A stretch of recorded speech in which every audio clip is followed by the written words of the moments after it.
রে পাড়াময় একটি কোথায় হারিয়ে গেল বাকি নয় হারাদনে নয়টি ছেলে কাটতে গেল কাজ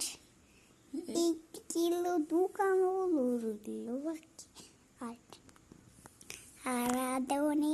8টি ছেলে খেতে বসলো ভাত একটি কিলো ফেটে গেল রইল বাকি সাদা হারাদনে 7টি ছেলে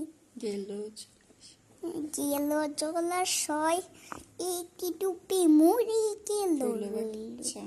রইল বাকি 6 হারাদনে 6টি ছেলে চলতে গেল গাছ একটি কিলো পিছলে পড়ে রইল বাকি 5 হারাদনে 5টি ছেলে গেল বুনে ধার একটি গেল বাঁকে পেট